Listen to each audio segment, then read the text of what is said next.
নমস্কার। আজকে আমি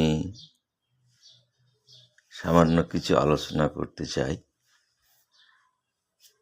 সে আলোচনার প্রসঙ্গটা হচ্ছে যে ধর্ম বিষয়ে।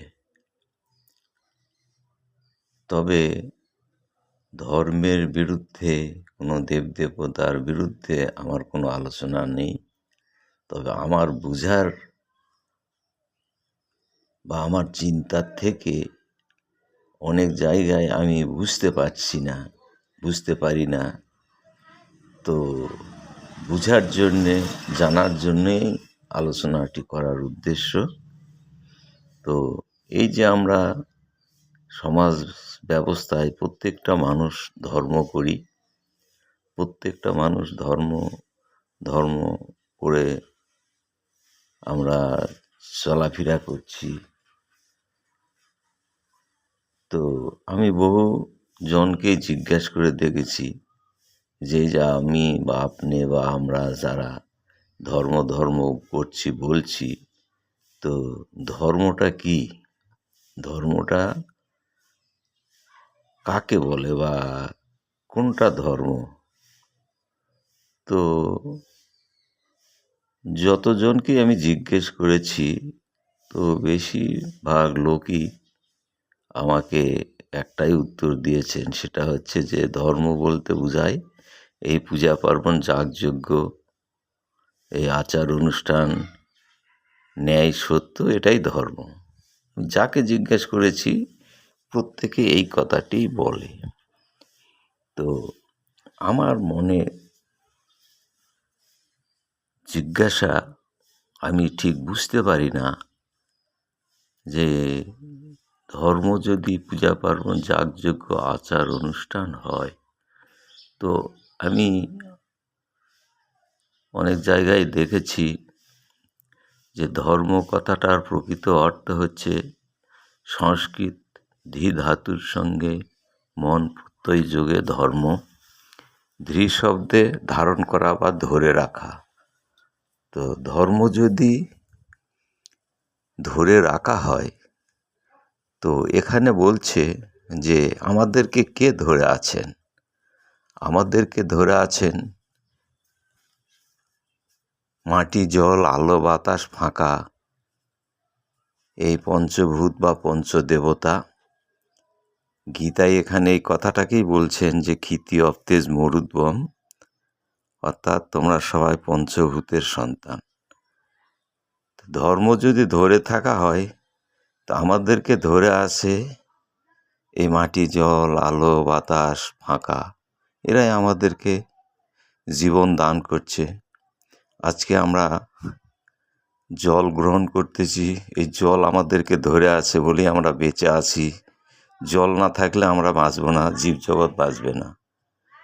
মাটির উপর দাঁড়িয়ে আছি, এই মাটি আছে বলে আমরা বেঁচে আছি। এই মাটির উপরেই জীবজন্তু, গাছগাছড়া, যা কিছু ফসল সব এই মাটির থেকে উৎপাদন হচ্ছে, তাকে আমরা জীবন ধারণ করছি।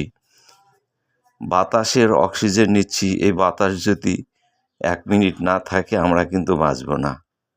এই সূর্যের আলো, তাপ, এই সূর্যের আলোর উপরে আমরা নির্ভর করে আছি, আমরা কিন্তু বাঁচতে পারবো না। তাহলে আমাদেরকে ধরে আছে কারা? এই মাটি, জল, আলো, বাতাস, ফাঁকা। এই মাটি, জল, আলো, বাতাস, ফাঁকা, এদের যে ধর্ম, এদের যে নীতি, এদের যে আদর্শ, সেই আদর্শকে ধরে রাখা, পালন করা বা চলাই হচ্ছে ধর্ম। তো আমি বুঝতে পারি না যে এই যে এখানে আপনারা যেইটুকু শুনলেন যে ধর্ম হচ্ছে প্রকৃতির নীতি আদর্শকে মেনে চলা, আর আরেক দিকে বলছে ধর্ম মানে হচ্ছে পূজা পার্বণ, জপ তপ, আচার অনুষ্ঠান, এগুলো। তো এখানে আমার মনে দ্বন্দ্ব, আমি ঠিক বুঝতে পারি না।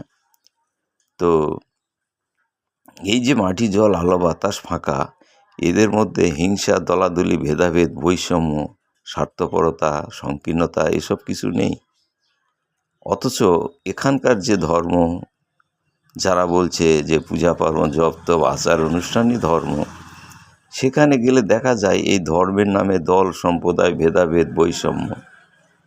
এক দল এক সম্প্রদায় আর এক সম্প্রদায়কে মানেন না এবং বিভেদ সৃষ্টি হয়ে আজকের যে অবস্থা চলছে এই ধর্মকে কেন্দ্র করে, তো কোনটা সঠিক সেইটাই আমি ঠিক বুঝতেই পারি না। কারণ এখানে যতই ধর্ম দেখি প্রত্যেকটা মানুষকে এক করবে, কিন্তু আজকের বর্তমান ধর্ম ভাগ করতে করতে এমন একটা জায়গায় পৌঁছে গেছে যে গণতি করা মুশকিল। তো এইটাই কি ধর্ম? না, প্রকৃতির এই নীতি, প্রকৃতির যে আদর্শ, প্রকৃতির যে ধারাপাতা সেইটাকে পালন করে চলাই ধর্ম। তো এইটা নিয়ে আমার মধ্যে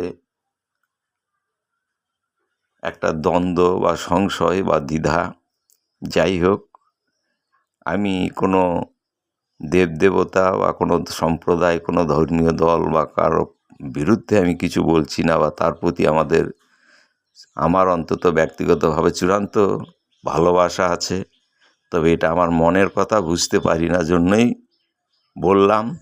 আপনারা যদি এর শোনার পর কমেন্ট করে জানান, তবে আমারও হয়তো একটু জানার বুঝার সুবিধা হতো।